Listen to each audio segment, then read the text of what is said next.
Baik, ini ada pertanyaan. Bagaimana kisah sahabat yang mengulang-ulang Al-Ikhlas? Apakah bisa dijadikan dalil untuk membuat amalan baru? Nah, untuk berkreasi. Jawabannya tidak bisa. Kenapa tidak bisa? Karena Nabi sudah bersabda, barang siapa man amala amilan laisa alaihi amruna fahuwa raddun. Barang siapa beramal dengan suatu amalan yang tidak ada tuntunan dari kami, maka amal tersebut tertolak.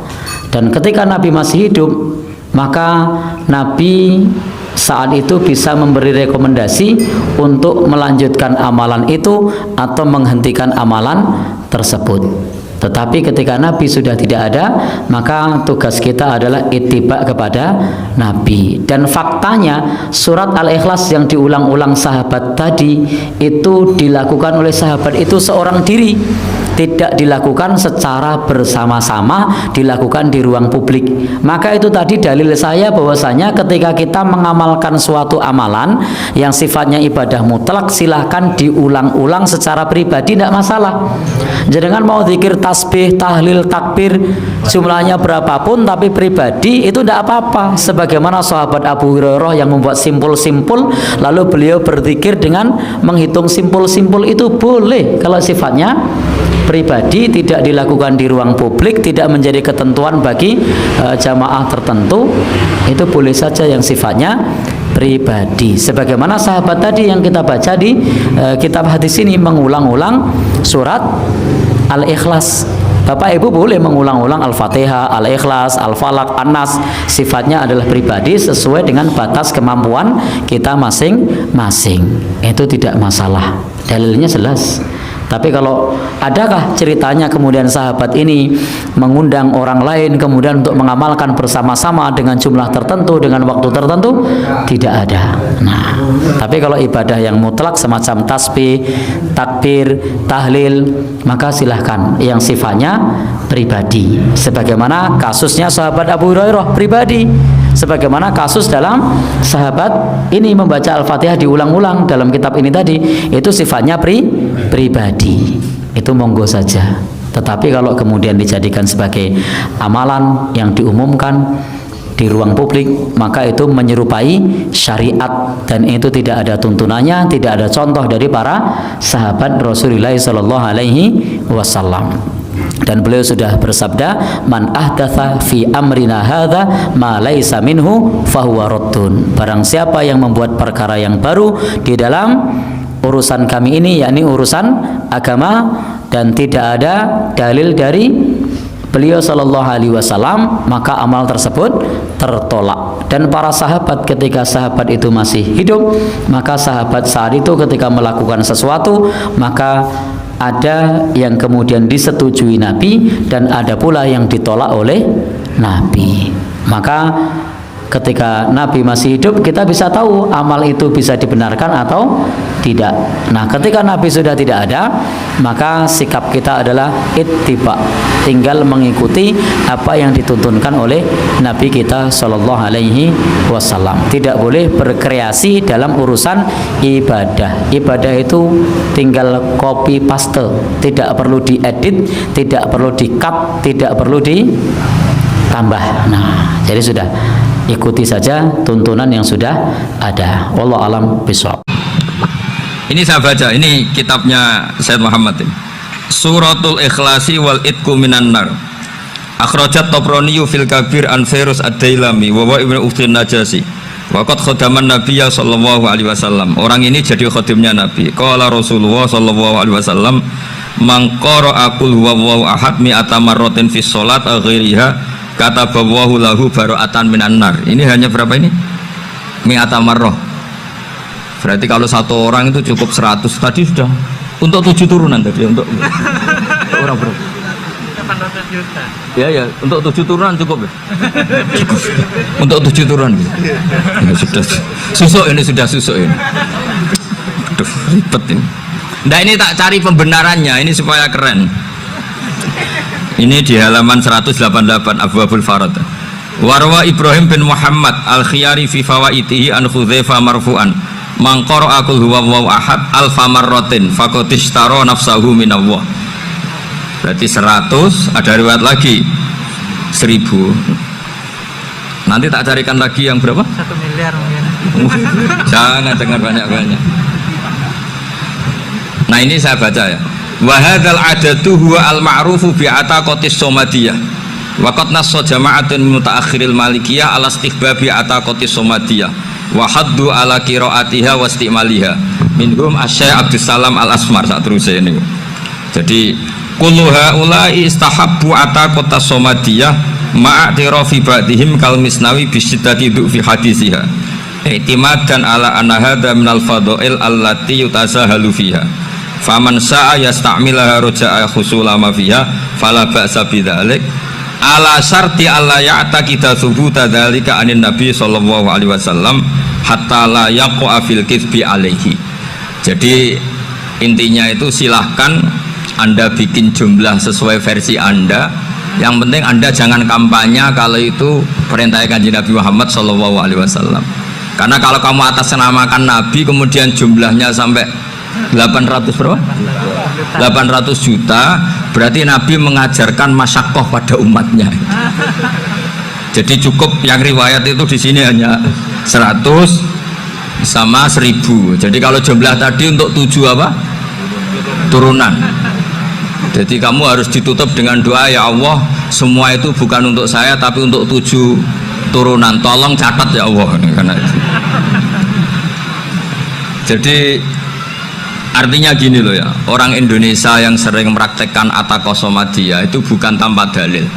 Ternyata dalam madzhab Maliki, saya masih ingat ketika mbah saya kandung, bapaknya bapak, asmane Mbah Nur Syam, itu wasiatnya minta dibacakan 4.000. Yang baca pas itu ya bapak sama anak-anaknya. Dan kemudian alhamdulillah zaman akhir itu mulai agak ngawur. Kalau ada acara itu wong liya kon maca anake mlebu metu gak melok maca. Itu keliru, saya jamin itu keliru. Saya sering kalau mimpin di rumah, kalau yasinan di tonggo-tonggo kok anake gak maca saya keluar. Bapakmu wong liya kon maca kata saya gitu. Jadi itu menurut saya itu yang jelas saya sampai ngisi begini. Yang ada riwayatnya itu idza mata ibnu adam min qata amaluhu ila min salasin shadaqatin jariyah au ilmin yuntafa'u bi awaladin sholihin yatullah. Itu tidak ada di hadis au kiyayin sholihin yatullah kata. Yang ada itu awaladin apa? Sholihin. Jadi anaknya harus ikut, kalau tidak ada usaha kata. Akhirnya anaknya dawuh nggih Gus nggih. Akhirnya tak kei jagung paling akeh, kula mendet sithik. Wong aku ora anake kok. Kadang-kadang enggak, orang lain baca buahnya anaknya mau melebu metu mau enggak no tamu mbek rokokan. Itu harus ditobatkan itu. Keliru itu. Karena nasnya bukan auqiyayin sholihin tapi awaladin sholihin. Ini bukan provokator, ini memang ya harus seperti itu. Ada imam di Masjid Kuba, kila fi syariatin itu ya. Nabi arsala syariatan itu selalu kalau imam itu baca kulhu sampai makmumnya itu jenuh karena main kulhu terus. Singkat cerita si imam ini dilaporkan, ya Rasulullah, imam yang kau tugaskan ke kita ini main kulhu terus. Itu gimana ya Rasulullah? Tapi Nabi karena bijak panggil orang itu, dipanggil. Kenapa kamu sering baca kulhu? Li'annaha li'anna surat al-ikhlas sifatur rahman fa'ana uhibbuha. Itu surat yang benar-benar hanya nerangkan Allah sehingga saya suka. Kalau surat lainnya itu kan surat proposal. Misalnya Anda bilang uji budak watadai terus dungo. Banyak sifatnya Allah yang kamu suka itu karena terkait Anda. Kalau ini enggak ada yang terkait kita, murni tentang Allah sehingga saya suka. Makanya disebut suratul ikhlas. Kalau Anda baca Ar-Rahman mesti terus hanya irhamna. Anda baca Ghafur terus ighfir lana. Jadi kepentingan Anda langsung diungkapkan. Apalagi yang Al-Mujib, langsung kemana-mana hajatnya disampaikan semua. Kamu yang punya utang, Allah yang kamu libatkan gitu. Ya kan? Kamu yang ingin wahyu, Allah kamu libatkan. Ya Allah, masih disuruh nggak konangan, itu kan nggak ikut Allah, nggak ikut utang, kamu libatkan suruh nyaur, gitu kan. Tapi kalau surat ikhlas tidak ada itu semua, tidak ada mujib, tidak ada rahman, tidak ada, pokoknya tentang Allah saja. Maka saya suka, sehingga disebut surat ikhlas karena orang baca surat ikhlas itu pasti ikhlas karena ada terkait tentang kita. Tapi apa kata Nabi? Barusan Jibril datang memberitahu Allah itu suka kamu. Akhbirhu anna Allah yuhibbu. Orang itu senangnya bukan main. Nah barokahnya ngaji seperti ini, kalau anda melihat imam main kulhu saja, orang alim alama itu pasti baca hadis tadi. Tapi Imam Ahmad tuh gak suka ada orang sering baca kulhu. Ini cerita istihad, gak suka. Beliau dikasih tahu ini kampung ini sering baca Yasin, kampung ini sering baca kulhu. Marah besar Imam Ahmad. Ayuh jarul Quran, ayuh jaru ghairu suratil ikhlas, ayuh jaru ghairu surati Yasin. Memangnya Quran hanya kulhu. Kamu ridho kalau Quran lainnya gak dibaca? Kamu ridho kalau surat lainnya gak populer, yang populer Yasin terus? Lam yakun se'unnal Quran mahjura, nggak boleh Quran jadi mahjur, harus dibaca semua. Ya tapi kan kaidah kita ada saja ulama yang mengatakan malah idroku kulu, la idroku kulu, kalau tidak bisa semua ya kulu. Nah, ya istilah-istilah ini yang bikin kita ini ya seneng, ya kadang mangkel gitu, karena ya mangkelnya itu kok mereka yang ulama ada kita itu, ya kadang-kadang mangkel itu. Ya mangkel seneng gitu. Tapi alhamdulillah dari semua itu surat Tabarak kalah bi qul huwallahu ahad. Jadi ini nikmat terbesar kita. Karena nggak perlu Tabarak, saiki porsi ini diturunkan jadi apa? Qul. Makanya banyak tarawih main apa? Qul. Itu bukan cari cepet, itu dalile musalsal ila Rasulillah sallallahu alaihi wasallam. Jadi ada sahabat itu kalau ngimami main kulhu. Di Indonesia masih mendingan kulhunya rakaat kedua ya. Itu enggak, sahabat ini rokaat pertama ya kulhu, kedua ya kulhu. Masih mendingan di Indonesia dipakai selingan rokaat kedua. Singkat cerita, sahabat yang makmum ini lama-lama mangkel, matur, ya Rasulullah, ini orang yang kau pasrai jadi imam itu sering main kulhu. Akhirnya Nabi memanggil, ya fulan, kenapa kamu suka baca kulhu? Li'annaha sifatur rahman, karena dalam surat kulhu itu semuanya menerangkan sifatnya Allah Ta'ala. Maka saya suka itu. Nabi saat itu juga dapat wahyu, ya Muhammad, kasih tahu orang itu, ini uhibbu, saya suka dia karena dia suka kulhu. Nah, itu aja hafalkan itu. Jadi itu riwayat yang lebih menggembirakan itu. Jadi tidak usah Tabarak, cukup apa? Dan itu lebih mutawatir. Makanya kalau legenda dunia kiai itu kan, ini ada cucunya Sayyidina Ali. Tuh, siapa yang bisa khatam Quran sekian menit, yang menang Sayyidina Ali ya, karena baca kulhu sampai 3 kali. Yang dianggap ta'dilul Quran, sudah sama dengan baca Quran. Jadi ini ijazah terakhir, ini jadi porsinya tambah turun. Saya itu suka, saya itu punya banyak penggemar lah di Jogja, di Jakarta. Memang agama ini harus mudah. Saya itu kalau baca kulhu itu sampai nangis. Nangis saya bukan karena faham atau haru, itu enggak. Sebaik itu Allah, masa gara-gara hafal kulhu, main kulhu dicintainya? Ya karena memang Allah itu benar-benar zat yang baik. Makanya saya punya teman itu kurang ajarnya Masya Allah. Kalau tes ditanya rukun Islam berapa, nawakidul wudhu berapa, muftitatus sholat berapa, semuanya dijawab la ilaha illallah. Terakhir ditulis kafir Pak, sama nyalahno iki. Nyalahno la ilaha illallah kafir apa enggak? Gurunya bingung kan akhir. Di ek iku la ilaha illallah kok di ek. Akhirnya bocah diceluk, "Cung was tetem piye? Mun sampean wani ngek Pak, kafir Pak." Akhirnya sugahno ribet-ribet. Pertanyaan apa tuh? Ma mubtilatus sholat ya la ilaha illallah. Nah gitu wudu ya. Tapi jangan tiru dulu. Lah gurune kok pengen kawani kafir loh. Siapa yang berani ngek la ilaha illallah? Yo namanya sing buweling. Angin belinge itu disurati wong tuane. Kalau nu mondok sarang era kuno, jadi ijek lugu wong. Surati wong tuane, kowe gak susah, wong tuamu disurati. Tenang ya Gus, bapakku buta huruf. Jadi wis disurati, gak ngefek wong bapaknya buta huruf. Nah, di Islam, saya ulang lagi di Islam, dengan tanda kutip kesalahan-kesalahan kecil gini ku zaman Nabi, sahabatnya Nabi, iku kabeh udah berkah. Makanya nggak ada ilmu sebarokah kayak zaman Nabi. Wong goblok wae jadi berkah. Sampai Nabi ngendikan aksaru ahlil jannah al-bulu, akeh-akeh penduduk swarga iku wong goblok. Mergo wong goblok iku piye? Apa dimangkeli iku ya gaweane pangeran. Nabi itu pernah disomasi wong goblok. Itu ya piye? Nabi kan cerita kiamat tuh gini. Yang kemarin nggak jadi itu. Terus, kiamat di Indonesia kan berapa kali ya? 999 terus 2000 berapa? 12 terus Jumat apa kan sering mau ada kiamat tuh. Saya sering ditanya tamu, Gus, entah ini kiamat teng putih, entah ini negene barang aku aneh-aneh. Ngkarwan layak alamuha illahu bokas bakas.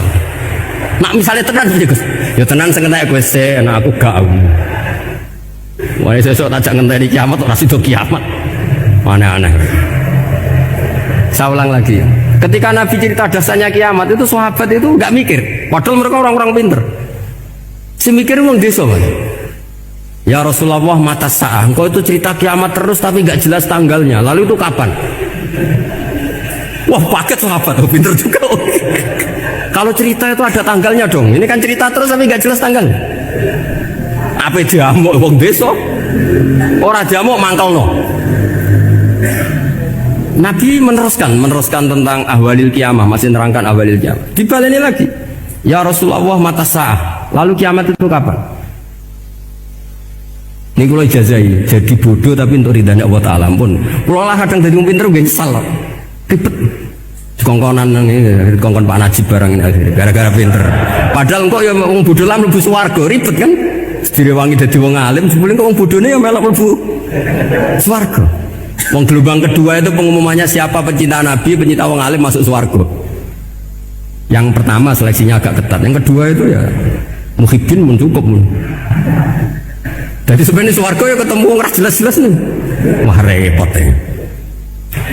Akhirnya ketika Nabi gak jawab, sahabat itu banyak yang analisis kariha maqala, lam yasma, ada yang bilang lam yasma, memang Nabi tidak dengar. Ada yang analisis sami'a wa kariha maqala, sebenarnya Nabi itu dengar tapi gak suka karena pas khutbah diket, masih diinterupsi. Karena diulang-ulang lagi akhirnya akhirnya Arabi tadi mengulang-ulang lagi, akhirnya Nabi jawab. Karena Nabi itu orang yang sangat pintar, jawabnya ma'atatalaha, kamu kok berani tanya kiamat kapan, persiapan kamu apa? Fawawahi ma'atatulaha kabiro sholatin wala siyamin wala kada wa kada walakin uhibbuka. Cek menang ya pede.